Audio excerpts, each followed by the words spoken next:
Kinakain sila ng mga malalaki na isda. Ayan oh, grabe. Ayan. Ayan oh. Ayan na, lumakas na din ang ulan. Ay! Naglabasan na. Ayan, so ito yung sitwasyon ng Dolomite Sun ngayon. Nabigla ako sa pagbagsak ng malakas na ulan. Dahil nakatutok lang ako dito sa mga alamang na ito. Ayan po, ulitin ko lang po muli, no? Hindi kalawang yung ating nakikita, kundi ito ay mga alamang sa ating mga viewers. Nagpakita muli itong mga alamang na ito, no? Ayan, no? Wow, so nasa ano tayo? Dolomite Sun.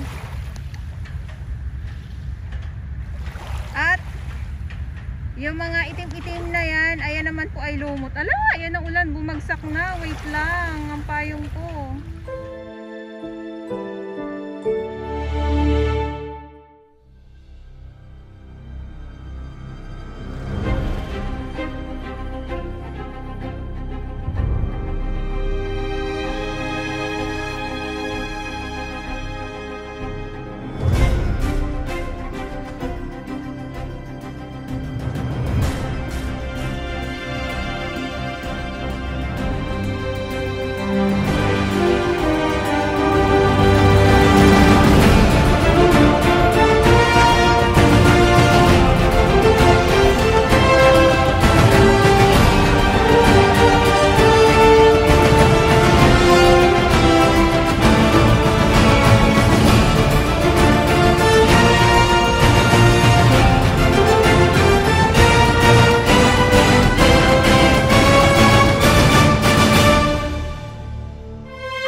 Manila Bay, Dolomite Sun po tayo ngayong araw, Tuesday, Pinas, at ngayon ay October 17, 2023. Ayan, so sa mga nagtatanong, kamusta ang Dolomite Sun? Bakit hindi na pinapakita ang Dolomite Sun?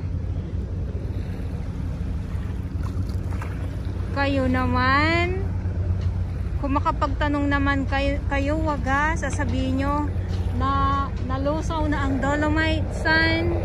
Halos may araw-araw naman tayong upload.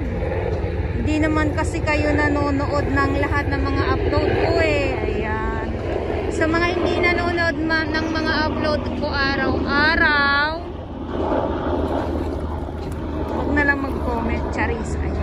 Nandito pa din pa ang Dolomite Sun, kayo naman. At eto nga, nasa phase 2 tayo. At yung kulay brown na yan ay mga alamang. So makulimlim ang ating karagatan at ang ating kalangitan. Dahil nga sa masama na naman ang panahon. Ayan o. Pag-usaping Dolomite Sun tayo, nandito ang ating Estero Rangers ng DENR, MMDA, at syempre sa ating mga volunteers, maraming salamat. Ang ating mga security guard, ang ating mga kapulisan. Ayan, nasa Dambuhala tayong YouTube, nakatungtong ngayon. Good afternoon. At may mga iilan pa din pong mga basura dito sa side ng phase 2. Ayan, so konting kembot na lang at mawawala na po itong mga basura na nandito. Hindi na katulad ng mga nakaraang weeks tulad nga ng binabanggit ko, no? Kasi May mga ano dito, may mga kakangkungan. May mga damo. O di ba ang mga alamang, ayan oh. Bukas yan, nako, magkakagulo na naman. Dahil yung mga ibon dun sa kabila, ganun din. Ang biyaya ng Manila Bay at ang kalangitan, sabi ko nga, biglang umitim na po ang kalangitan. At lakad-lakad muna tayo dito. Maraming salamat po sa inyong lahat, sa mga viewers ko na talaga namang hindi nawawala, ano. At so yung pagkukulay brown ng ating dagat, no, ayan o, brown po yan. Hindi po yan kalawang, kundi mga alamang po ito. Nandito lang sila sa tabi. Ayan, oh wow, ano ko lang ha, zoom ko lang yung aking camera para makita nyo po. Ayan oh. Ayan, mga alamang na naman. Grabe. Grabe na ito.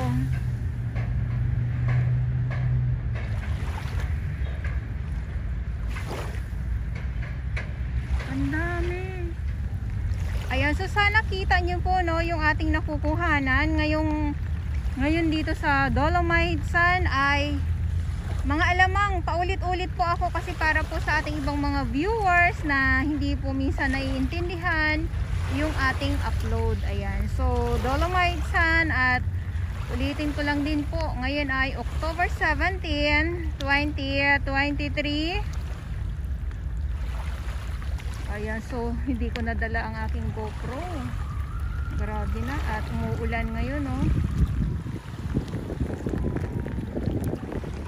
Ayan, sasabihin na naman nila, hala, naging kalawang na, kinalawang ng uso ang Dolomite Sun. Hala, ayan na oh, ayan na oh. Ito ay mga alamang po ito.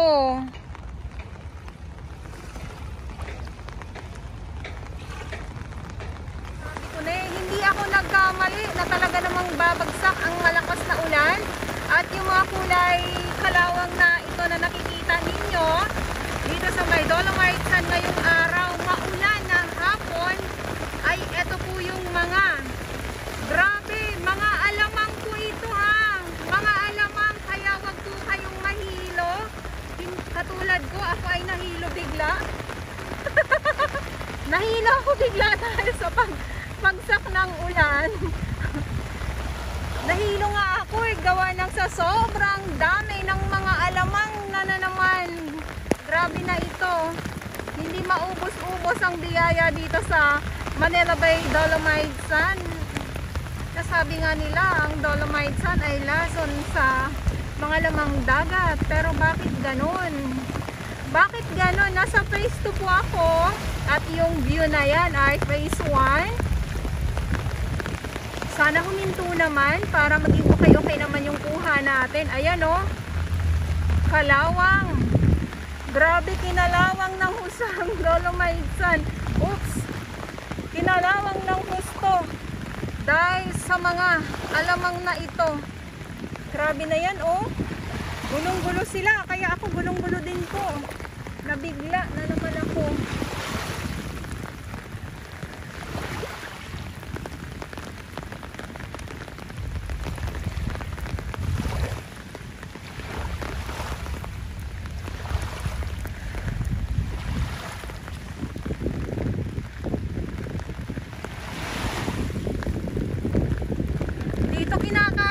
Kinakain sila ng mga malalaking isda, kaya pala sila nagtatalunan din po. Ayan oh. Ayan, naku.